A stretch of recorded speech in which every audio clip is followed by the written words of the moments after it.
Welcome to the Low Carb MD Podcast. No one is beyond help.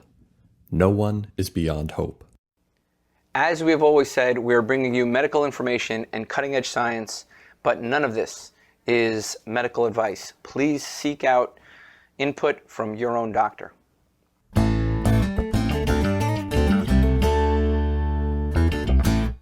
Hi, everybody. Welcome back to the Low Carb MD Podcast. I have, again, the pleasure of waking up very early and doing an impromptu journal club with Dr. Laura Buchanan.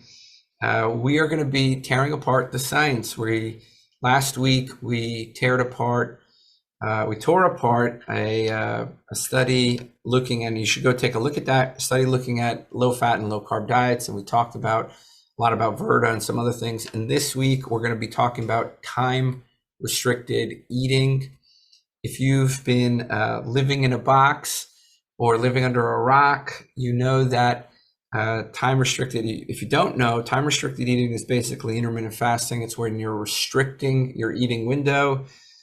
Typically, people can eat in an 8-hour window, sometimes a 4-hour window, sometimes they can eat one meal a day, and other people can eat every other day. That's called alternate day fasting. And there's a lot of literature supporting the use of intermittent fasting, and there's some literature that came out that called into question the role of intermittent fasting. And we're going to be discussing some of those studies here today, and I'm just super excited. Some of the benefits of intermittent fasting, just so you know, is improvements in blood sugar, decrease in your fasting insulin, decreasing your fasting blood glucose.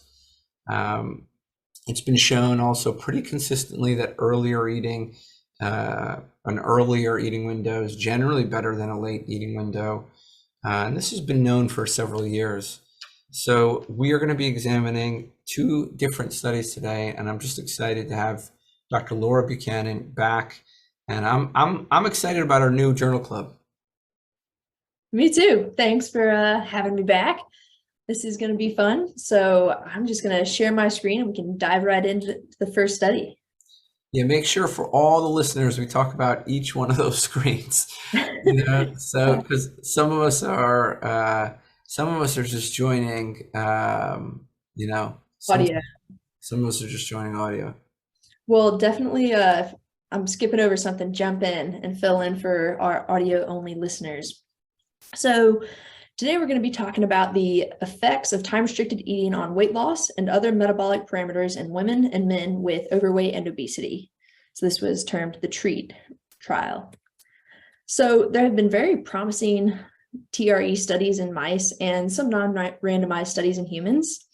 The efficacy and safety has not been explored in large randomized controlled trials yet. So this paper was seeking to determine the effect of a 16-8, meaning 16 hours of fasting, 8 hours of eating, and on weight loss, and in a subgroup of patients on metabolic markers and body composition, where they actually brought the people in and did DEXA scan measurements. So just to kind of keep the discussion going, this study was published roughly 2 years ago, if I'm not mistaken, right? Yeah, it was roughly a year and a half ago, maybe. In 2020. Yeah. So wow, 3 years ago. Okay. So this is a 3-year-old study. So we know a lot more since then. So it's important to keep that in mind. There have been some other bigger studies since then. And then the other thing to keep in mind, the lead author was Dr. Ethan Weiss, who we've had on this podcast before, episode 8. And I think the last thing I'd point out before we go any further is, since this study, there's been several larger studies, and I think the next study we talk about is going to discuss them, right? Some of them. It's actually was published back in 2020 as well, so it's not going to review any of these newer studies. So we might need to do an additional journal club with some fresher data. Okay. So moving on, we've got the methods. This is a 12-week intervention, and it was a randomized controlled trial. The intervention was an eating window between 12 and 8 p.m., so a little bit later in the day. and they reminded people via a cell phone app to eat 3 times per day during this window. The control group was given a roughly between 7 a.m. and 10 p.m. advised to eat also 3 meals per day, and were also reminded via messaging to eat during those windows. So the primary outcome was weight loss, and then there are a number of secondary outcomes: weight, fat mass, lean mass, fasting insulin, glucose, A1C, energy intake, total energy expenditure, and resting energy expenditure. And this was all gathered from the smaller subgroup of people that consisted of 50 subjects, so 25 in the control group and 25 in the TRE group. And these individuals did DEXA scan, did basal metabolic rate, doubly labeled water, and then the rest of the subjects in the study just measured their weight at home. So of the 140 that were initially randomized, 72 in the control, 69 in the TRE group, and about 60 participants in each group completed the study and were analyzed. So there's no significant changes between groups at baseline. The average age was about 46, and the average BMI was 32. There were similar rates of completion between the study groups, 74.5% total. And this is fairly consistent with other dietary studies as well. The self-reported adherence via the daily survey was actually pretty good. So it was 92% in the control group and almost 84% in the TRE group. And here's just another way to see that adherence. It's a graph showing TRE and the control group. The self-reported adherence slowly declines over time with the TRE. So the total weight change, which is the primary outcome, there was a difference in the TRE group from baseline to post-study, which is highlighted here in red on the graph of 0.94 kilograms. However, there was no difference between the TRE group and the control group. There was a statistically significant difference in the appendicular lean mass, which is the sum of lean tissue in your arms and legs. And this is correlated with nutritional and physical status, so that is important. And this was by about 0.5 kilogram. And then there's also a statistically difference in the appendicular lean mass index, which is the most common metric used as an approximation of muscle mass in sarcopenia research. And this has been shown to be one of the most valuable variables when predicting physical performance and strength. So in this study, the appendicular lean mass decreased by 2.3% in the TRE group, and the index decreased by 2.5% in the TRE group. So just to kind of go over so far, basically they compared people eating from 12 to 8 p.m., right? And they compared another group that ate throughout the day. And one of the measurements they did with a DEXA scan and bioimpedance was the muscle mass and the fat mass. And all they found was a 0.5 decrease in the muscle mass in the arms, correct? Or it was in one of the legs? It was in the arms and legs. And legs, okay. Yeah. Good. Yeah. So now we're going to go through, this is in the supplemental data, so this was not published in the paper, but all of the different DEXA scan measurements. And at the end, I'm going to kind of explain why I'm going to go through these. I'll go through quickly and just point out things that were statistically different between the control group, which you can see on the left side of the screen, and the TRE group, which is towards the right side of the screen. So gynoid lean mass was statistically different and dropped in the TRE group. No differences in all of these different outcomes. No differences here, and another large amount of outcomes. Here we've got a little bit of a difference in the android gynoid ratio. So this is just a way of looking at the distribution of mass in your truncal region. Again, lean mass, here it is highlighting the appendicular lean mass index that was dropped statistically significantly in the TRE group. And then there's some just fat ratios that were better with TRE and some muscle parameters that were worse with TRE. So I'm going to jump down here to the bottom. This is just kind of funny. Here we actually see that in the TRE group, the head area improved, and this was statistically significant. So the head area of these individuals at around the age of 40 increased by 1.1%. Again, no difference. Can you help me understand that? How does the head area increase? So this is supposed to be the most accurate way to measure body composition. How do we explain the head area being a statistically significant increase in the time-restricted group? What do you think that means? I think this just shows that when you are using any type of machinery, there is going to be some variation between scans or between like blood work. You get blood work 2 different labs back to back, and my LDL can be 20 points off because I have done that before. There's going to be variation in labs. There's going to be variation in your DEXA scan results between first and second scan. And so do I really believe these people's head area increased? No. What does that mean for how we interpret the rest of the data? I think when you're looking at and this is 118 different comparisons, it is more hypothesis generating to me rather than a slam dunk outcome.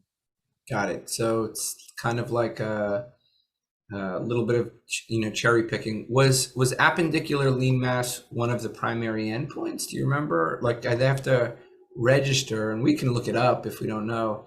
Was it one of their registered primary endpoints? Because I remember the news coverage of this. It was a cardiologist on the cover of the New York Times saying, stop intermittent fasting. I'll never do it again. And so I just wanted to know, was, for something that got so much press, I wonder if there was a primary endpoint. I could look it up. It was not a part of the primary outcome. I know that. In the secondary outcome, it was not either listed, but I don't know if it was put somewhere else that was one of the things that was going to be analyzed. Okay. Primary or secondary outcome. That's kind of interesting. You can keep going. I'll pull up the clinical trials and take a look at it. All right. Here we're looking again at about another 20 different or 10 different things that were compared. No difference. So what are some of those things for the people not listening to us? The spine, the bone mineral density, the left arm bone mineral density, right? The rib bone mineral density. No difference in any of those, right? Yep. And then we continue down. Lumbar spine, no difference. Pelvic area, pelvic bone mineral density, left leg bone mineral content, no different.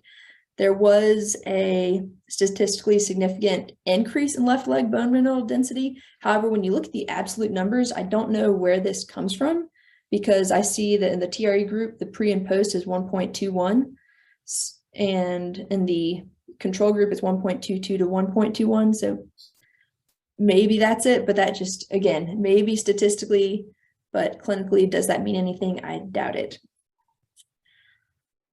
Here we're looking again, head mass, left arm, left leg, fat mass in the arms and legs, no difference between groups. Here we do see in the right arm, a statistically significant drop in the lean mass and in both legs. So we got decrease in left leg lean mass, as well as on the next page, right leg lean mass. Also showing whole body total mass is dropping, which we know that from earlier. So again, this was looking at 118 comparisons on a DEXA scan. So to me, this is hypothesis generating. Some of it's kind of interesting, comical even when you go back to the head area. But when you are comparing 118 different things, there's going to be things that pop up as different just by chance. So the major points of the study, there was a very small weight loss in the TRE group. However, there was no difference between the control and TRE. There was no significant difference in cardiometabolic markers within groups or between groups. The self-reported adherence and dropout weight was concordant with other lifestyle intervention studies. So that was good. And the major difference was a decrease in appendicular lean mass in the TRE group compared to the control group. And again, that was 0.47 kilograms of appendicular lean mass loss. Additionally, in the in-person cohort, there was a 1.1 kilogram loss of lean mass, which is actually 65% of weight loss coming from lean mass, whereas typically when you're losing weight, you see about 25% of that weight come from lean mass compared to 75% of fat mass. So that was just another interesting finding. Seems a little off. Yeah, it does seem off. Okay, so I brought up the study. So while we're on the topic, so we don't get too far from it. So I went to clinicaltrials.gov, took the NCT number for that clinical trial, and searched for it. And I went all the way down to the primary endpoints and the secondary endpoints, and actually lean mass was not part of the primary or secondary endpoints. Appendicular lean mass wasn't part of that, and the head size also wasn't a registered endpoint. But there was a lot of press about that. Yeah. So again, I think you just have to be cautious when you're reviewing a study and how you interpret results and then what is being presented. So overall, do you feel like this was a negative study on TRE or a negative study on this particular implementation of TRE, or what are your thoughts? I don't know. I'll tell you, I'll be the cynic first. So I'll be the cynic first. I've seen some data in ketogenic diets. I've seen some data in now in time-restricted studies showing that there's truncal lean mass is decreased. I've seen it before in athletic performance data where the truncal lean mass doesn't improve as much as on a non-restricted diet. Mm-hmm. So I think that there's some minimal consideration, right? Okay, like let's at least be attuned to it. Let's at least be monitoring it. I think the problem is that you have to assume adherence is really, really hard, right? Even for these people. And we're talking about a catabolic diet, right? This is a diet for fat loss, and we are living in a fat accumulating society and world, right? So I think there's something to be said about these findings. I think it was all over the news, and it really scared a lot of people when a premier cardiologist said he's stopping intermittent fasting. There's also been data since then that intermittent fasting with protein pacing, which is like within an 8-hour window having like 2 to 3 boluses of protein, has been shown to improve lean mass. So that's come out since then. There's been other studies that have called into question these findings since then, but ultimately I'd say it was slightly negative. Maybe a 20% protein standard diet in conjunction with time restricted eating is not ideal. Maybe people skipped eggs for breakfast, right? So there's a lot of maybes here, but I think ultimately, if you believe that the head size increase is real, then you probably believe that the lean mass decreases are also real. So that's my take on it. When I asked the authors for the bioimpedance data, because the DEXA scan is using it's a very sophisticated radiographic way to assess body composition and bone mineral density. It does a great job of assessing bone, fat, and muscle, right? So we also, the more common way to test for body composition is to do something called bioimpedance, which everybody probably knows. It's that in-body scale at the gym. It's the Sika, scale at Brian's office. It's the body composition scale at our office. In fact, all of our patients have a body composition scale in their home that we track.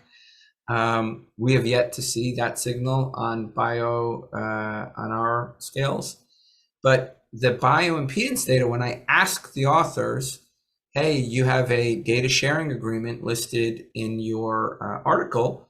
And when I said, do you mind giving me the bioimpedance data so I can match up where you saw, which appendages you saw lean mass changes with the bioimpedance data? I was like, I want to double check you because this isn't a primary endpoint. You didn't register it. And I want to just go over if the other way you looked at it, which is the bioimpedance, matches up with the DEXA, because if it did, then I'll give it a little more weight, right? Mhm. And if it didn't, maybe I would just pause and say, okay, there's a lot of noise here. And so after several requests, I was told that I was not going to be able to get that data. So to me, I view this as a bunch of nothing sauce. So that's the way I view it. Other than if you're doing a time restricted diet, right? Don't eat late, because it seems to disrupt your sleep and it seems to cause you to exercise less and be less active. That brings up one of the things that I think was extremely interesting that was not discussed in the paper about it seems to make you less active. So in the TRE group in this study, they were wearing, everyone was wearing Oura rings, so that can track your steps, kind of physical activity. And in the TRE group, they decreased their steps by 2,500 steps per day. And whereas the control group only decreased by 250 steps or so. So this was a 30% decrease in steps per day, which is a huge decrease. And, if the lean mass loss was real, could this 30% decrease account for it? Maybe part of it. The other thing is, and I couldn't figure out because there wasn't more explanations, and I tried to look, but they also looked at a training frequency score and a training volume score.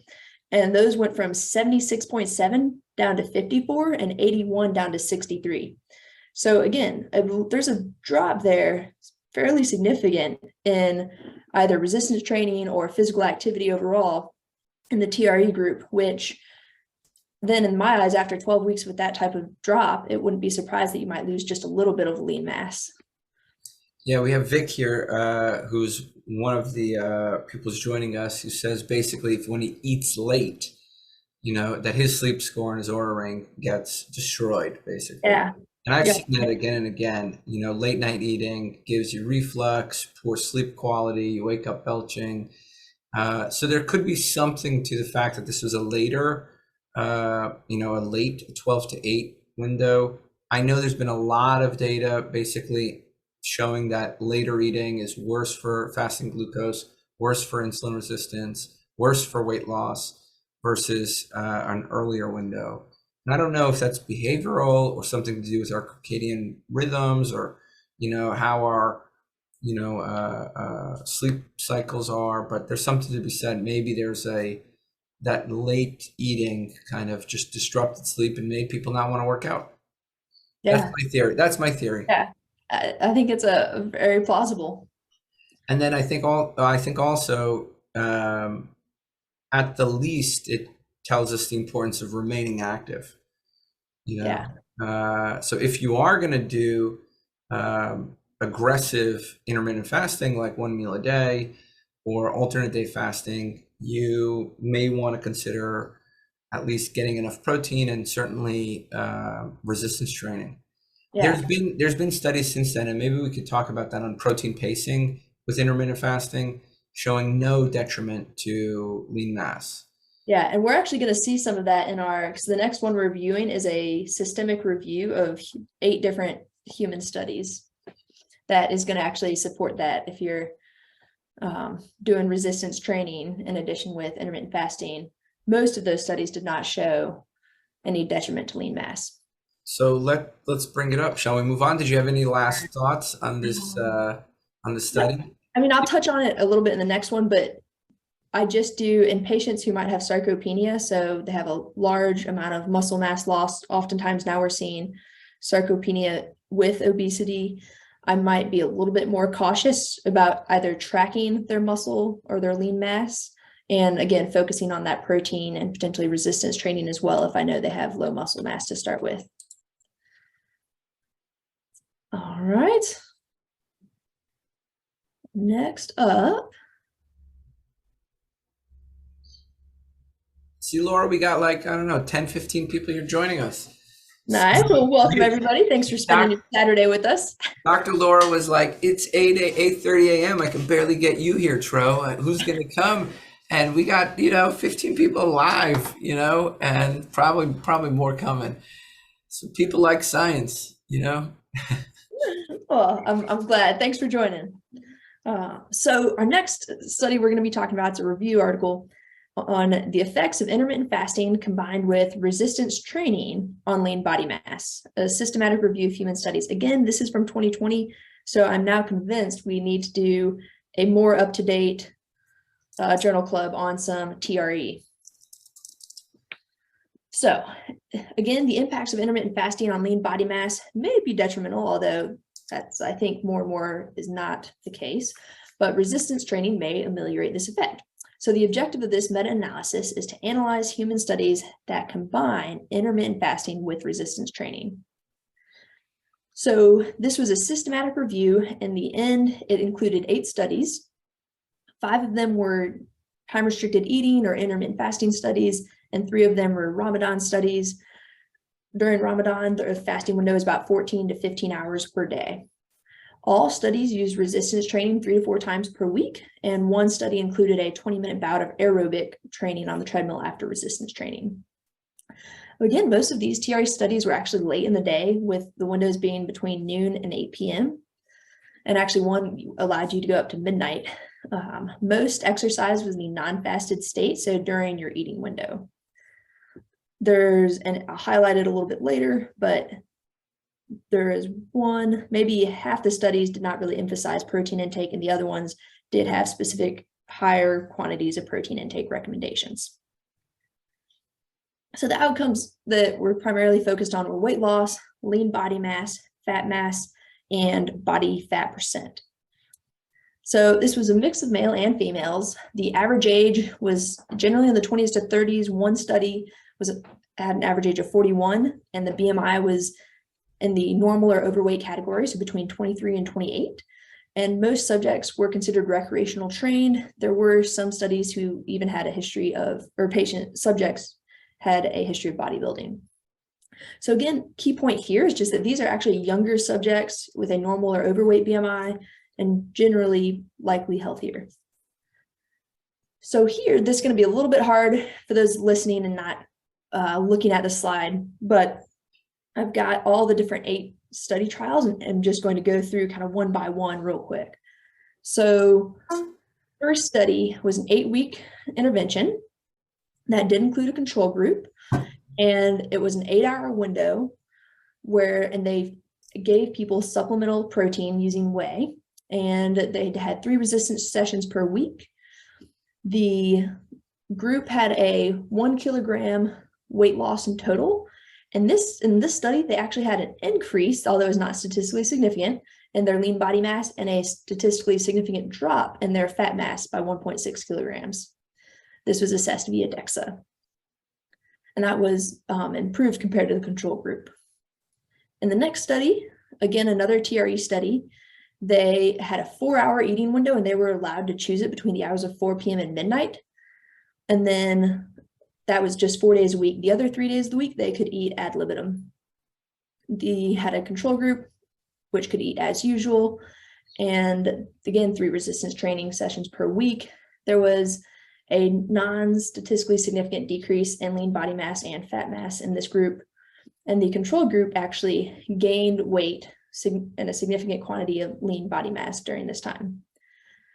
Next study, we've got another 8-hour eating window where they were advised to have a 250 calorie deficit per day and an emphasis on achieving at least 1.4 grams per kilogram of protein per day. And the control group had the same energy deficit and the same emphasis on protein intake. Again, 3 resistance sessions.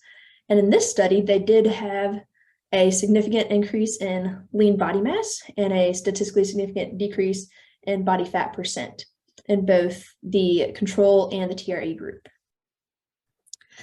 In the next study, we've got another 8-hour eating window, noon to 8 p.m. So again, you can see these are all kind of later windows in the day with a 25% energy deficit and a focus on protein at 1.8 grams per kilogram per day with a whey supplement, and 3 resistance sessions as well. This group lost 1.2 kilos, so statistically significant. Lean body mass was not significantly different, and there was a drop in fat mass. The control group also had a statistically significant drop in fat mass. It was not different in lean body mass. moving on. So this was one of the most impressive studies as far as outcomes. And this was alternate day fasting. So they had every other day they were restricted 75% of their calories. And then the following day they had an ad libitum diet. The control group had really no instructions on dietary intake. And this group, they were not advised anything about protein. They did 3 training sessions per week, followed by 20 minutes of aerobic treadmill exercise. The alternate day fasting with exercise lost 3.3 kilograms, and their lean body mass dropped by 0.4 kilos, fat mass by 2.7 kilos. And I'll talk about this later. That is actually a very good percentage of lean body mass loss compared to fat mass loss. So then we go on to the Ramadan fasting studies. One of the studies did have a fasted exercise versus fed exercise, and there is no statistical difference in either lean mass or fat mass between the groups. The other study, but it feels so much better to exercise fasted. They didn't assess quality of life. Let me tell you, fasted exercise feels so good. I don't think they assess quality of life in that one. Yeah, and so it's interesting you say that. I think it depends on the type of exercise. And as an example, my brother will go play 2 or 3 hours of tennis, and if he does that fasted, he will not feel well, and his tennis game is not as good. But if he gets at least a little something in him beforehand, he has his tennis game is much, much improved. Yeah, I think most of the sports guidelines talk about if you're exercising more than an hour to an hour and a half, probably best to get something in. Yeah, makes sense.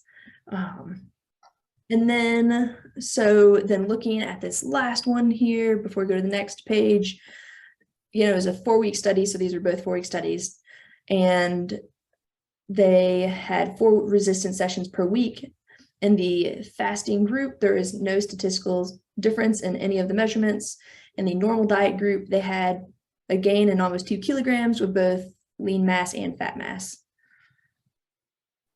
So the last study was also, again, 4 weeks, 2 to 5 sessions of resistance training, and they had a small drop. There was no control group in this study, but they lost about 1.3 kilograms, did not lose a significant portion of lean mass, did lose a significant portion of fat mass and body fat percent.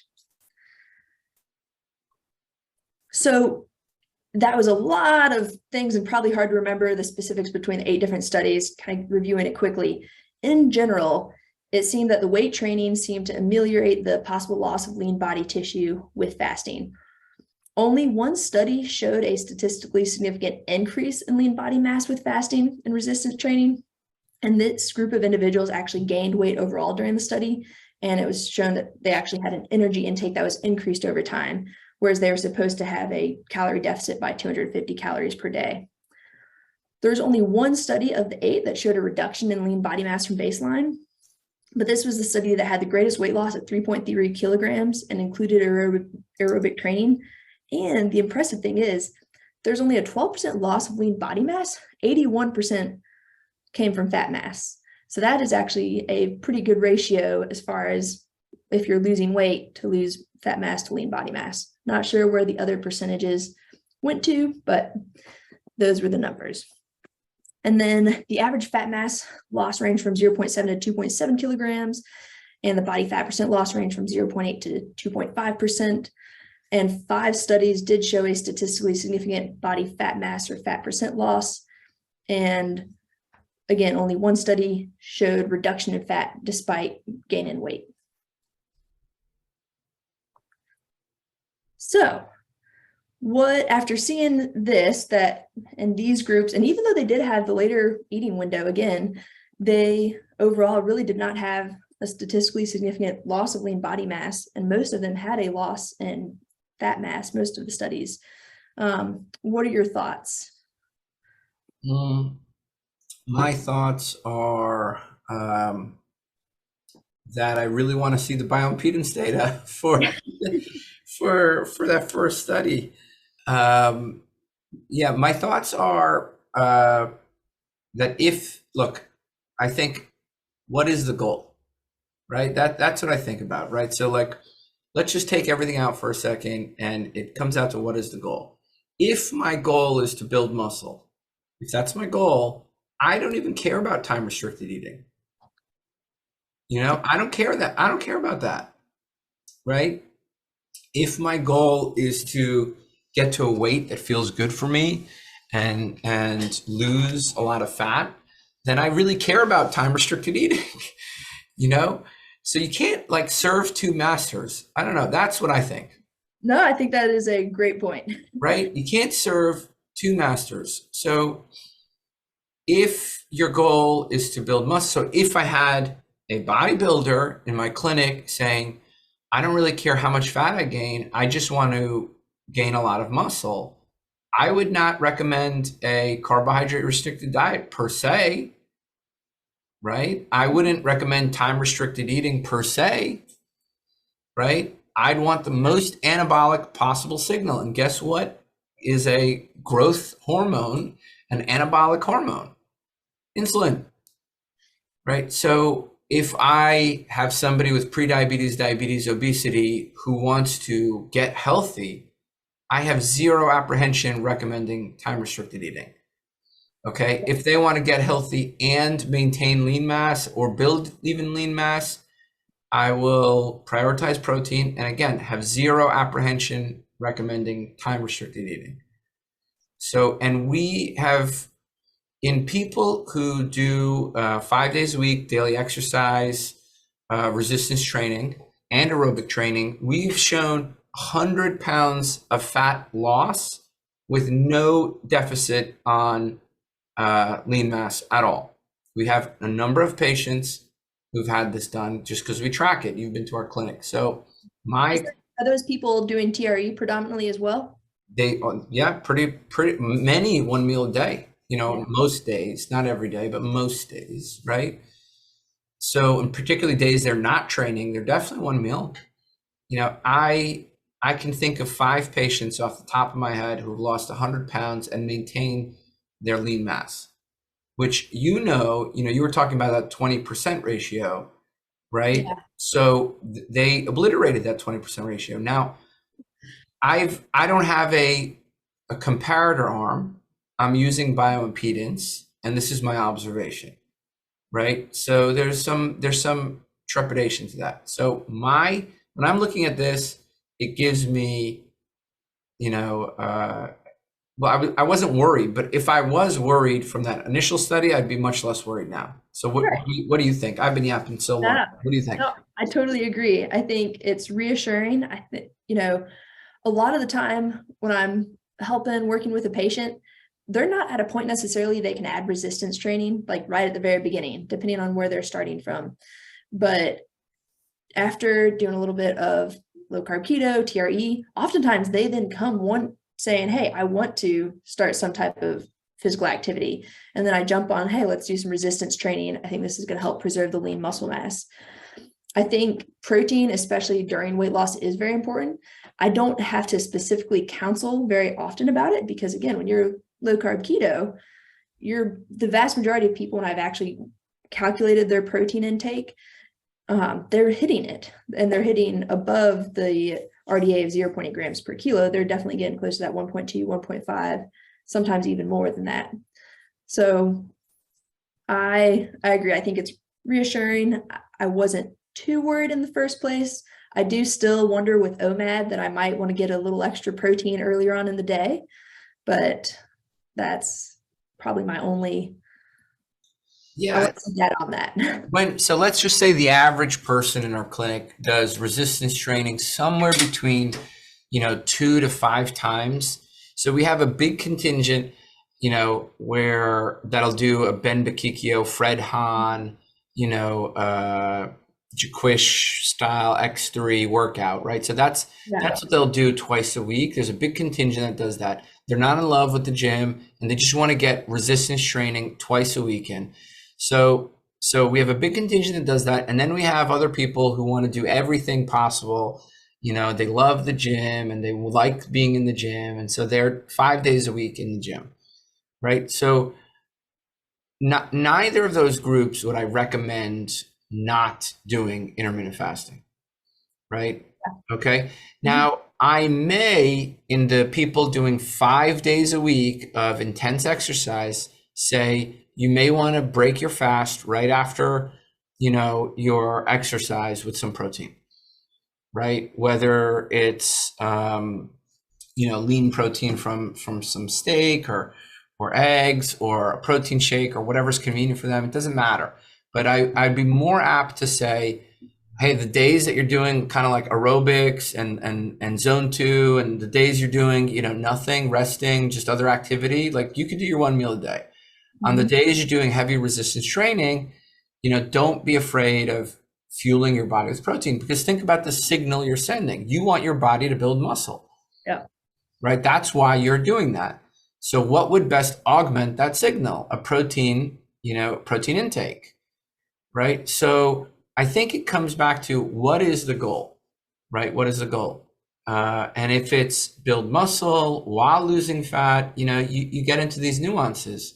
But most people have zero apprehension. You want to do 1 meal, you want to do 1.5 meals, you want to do, I have zero apprehension. So that's when I juxtapose these, I land on, that's where I land. Yeah, that makes sense. Now, in thinking about maybe an older population, say maybe over the age of either, let's go even past 65, but 70, or if you're concerned that the person is significantly sarcopenic, although they still do have obesity as well, what are your thoughts on OMAD or TRE? I know that's, a little bit more nuanced, might be person dependent. Yeah, so I think if you look at like the data for the like if you look at the AGS data, American Geriatric Society data, there's a couple things we see. Okay, as you age into your 7th, 8th, 9th decade, obesity matters a lot less. Metabolic syndrome matters a lot less. Even diabetes matters a lot less. So I think in general, as somebody's approaching 7th, 8th, 9th decade, I'm most worried about how active they are, right? And how much they can move in this space, strength, conditioning, endurance, right? So my goal for those people absent, severe obesity is generally like, let's get you on a diet that's the healthiest for you.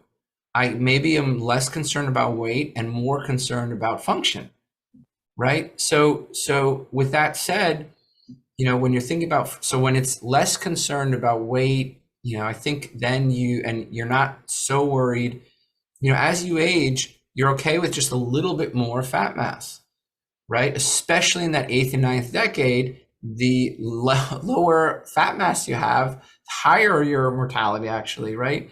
And that gets extended. So, and I'm not saying I want people who are 70, 80, and 90 to go and gain a bunch of fat. I'm not saying that. I'm saying that the goals, what is the primary goal? It's to live a high quality of life. And that's not necessarily time restricted eating, or it doesn't mean it has to exclude it, but I'd be more focused on being active and lifting weights. Yeah. What's your take? So I couldn't agree more. Yeah. I'm going to focus on function, quality of life, the practical side of things. If they want to be traveling, then I want to make sure they can lift their suitcase above their head, or they can walk through the airport without needing to take breaks or have call to, have them taken in the cart.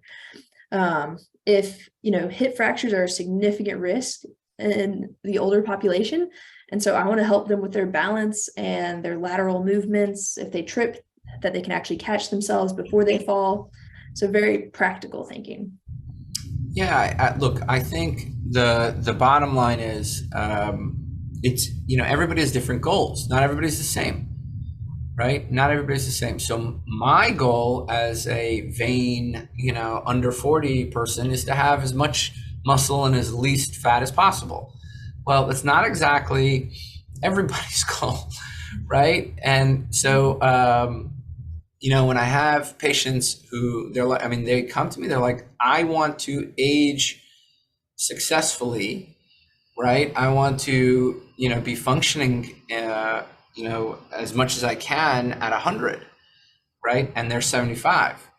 Well, then I'm thinking, how are you doing with your steps? How are you doing with your zone 2? How are you doing with your resistance training? And much less focused on time restricted eating. Yeah. I think the beauty of time restricted eating comes down to this. If you're not hungry, don't eat. Mm-hmm. That's it. If you're on a diet that's not making you hungry, don't eat. Right? Yeah. That's time restricted eating in a nutshell. Time restricted eating 101. If you're not hungry, don't eat. Yep. Yeah. What are your thoughts on kind of the TRE versus alternate day fasting versus longer fast, 3, 5, 7 days? I don't know. You're really gonna get me here. Okay, so well, you start with your thoughts, and then I'll cap it off. So, what do you think? What do you think about alternate day fasting? So, in this review, the alternate day fasting group actually had excellent results. So, if someone was happy with that lifestyle, I wouldn't be opposed to it. I feel like that might be a harder lifestyle to maintain, but maybe it's something that's implemented occasionally or once a month or once a week per month. But I don't typically recommend that just off the bat. I prefer more TRE. The longer fasts, I used to think, maybe doing a 3-day or a 5-day. There's some interesting data with doing the fasting mimicking diet, which is 5 days of pretty severe caloric restriction that I think is promising. But I did hear from Stephen Finney that in some studies that are looking at longer fast, in a 1-week fast with water only, you can lose about an average of 1 pound of lean body mass per day starting around day 3. And a lot of us don't want to lose lean body mass, or we don't have a lot of extra reserve of lean body mass to lose. So for that reason, I think actually I'd be more hesitant now to suggest someone do one of these longer fast past 3 days. I think definitely if you're trying to do that, you should probably have, supervision. Yeah, look, I like the idea in a healthy person, not on many medications, occasionally, let's say a couple times a year, religious reasons, or hypothetical medical reasons, doing an extended fast. The only time we've needed alternate day fasting is in people who don't make a lot of insulin. Right. So people who have diabetes and they make they make some insulin, but they make very little amount of insulin. And those people who do not want to take medications, right? They're like, I won't take a medication. Don't make me do it. I won't do it. And if you tell me to do it, I may just find another doctor. So you tell them to do it and then they say no. And then you say, okay, we'll try alternate day fasting. And when they do alternate day fasting, their blood sugars look excellent, right? So they look excellent. And when they eat more frequently, it doesn't look as good. So there's no word for, so I guess insulin deficiency or insulinopenia. That's the only real role I've seen in, or people who have severe insulin resistance, right? Like their body just doesn't respond to insulin. We've used alternate day fasting. So, but if I had to estimate, let's say 2,000 patients, maybe we've recommended alternate day fasting 10 times. To give people an idea. And what I mean by alternate day fasting is like basically 3 days a week not eating. Like Monday, Wednesday, Friday, having very little intake, just doing electrolytes and fluids, maybe just a little bit of protein, but nothing else. So yeah, I mean, I don't use alternate day fasting all that much. So let's say 1% or less. Yeah. But not to say it doesn't use it at all. If I have somebody who liked it, I would say keep doing it, Yeah. When we use intermittent fasting for weight loss, we use it like a medication. We start it once a week. So 1 36-hour fast a week, right? And if that's not enough, and if somebody can do that regularly without any issues, we'd recommend 2 a week, right? If they still needed more, we would go up to all 3 days, which is the typical day of alternate day fasting. We view it like a drug. Why would we force somebody to do alternate day fasting when our culture is not really it's very hard to do. And most people just for regular fat loss, I don't think many people need to do that. I think there's other levers to pull down first. Yeah. Is that too much? No, it's excellent. So my final question, what are your thoughts? I'm just I curious. What do you think? Like, all in, what are your summative thoughts? Well, before I have summative thoughts, well, I kind of already said, alternate day fasting, if someone was loving it, enjoyed it, part of their lifestyle, go for it. And I'll help support you do that safely. Again, the longer fast I now worry about if it's past 3-5 days due to the potential lean body mass loss. But TRE, I think, is an extremely effective tool clinically, even if, there was one study or some studies don't support that. But I think this paper here at least showed you can maintain lean body mass while losing fat mass, which is great always. My final question to you, and I can answer it first again, is what is the ideal TRE study you would like to see? So mine would have tons of groups. If I had, plenty of money and plenty of people interested in doing it. But I want to have a control group that is doing resistance training and an extended eating window, a control group that is just doing a regular eating window. You would need to have groups that are doing early TRE as well as late TRE with emphasizing protein in both of those types of groups. And then a separate group with the same thing, early TRE, late TRE, not emphasizing protein. And also, again, having separate arms with resistance training. And I want to include a ketogenic arm as well, because in doing TRE, as ketones are thought to help preserve muscle mass, and you could, again, ketogenic arm with resistance training and one without resistance training, just doing the TRE. So it'd be a ton of groups you're comparing, but I think you're more likely to try to hopefully really tell the difference in the different methods of TRE and how important is resistance training to help maintain that lean mass while you're hopefully losing fat mass. Yeah, I'm with you. I think part of it would be, can we, tease some things out, and then can we tease it together? So, they've done some studies of intermittent fasting and low carb, right? And which has a greater effect on different parameters. So are we looking at insulin resistance, or are we looking at lean mass, right? Insulin resistance and home IR and fasting insulin, these are basically anabolic signals. So you kind of want to know, okay,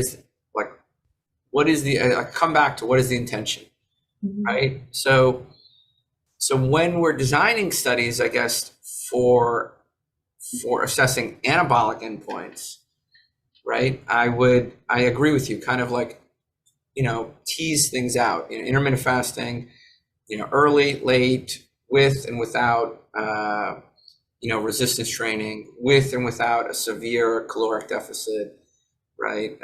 These would be some of the things that I would. So, what happens if you have there's been some data since these studies showing that an 8-hour window with protein pacing, does wonders versus no protein pacing. So is the protein the major issue? Is it the meal timing the issue? Is it the resistance training that's an issue for building muscle? So I think what's the goal here? Like, when you're designing a research endpoint, I think we're just trying to think about what are we trying to show? So I'm with you. I wish we could have, 5 different arms or 6 different arms looking at so many different things. I'd start with something super, super simple.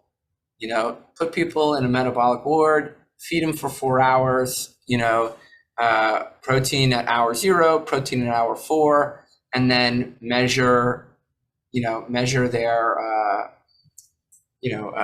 lean mass over 2 weeks of resistance training.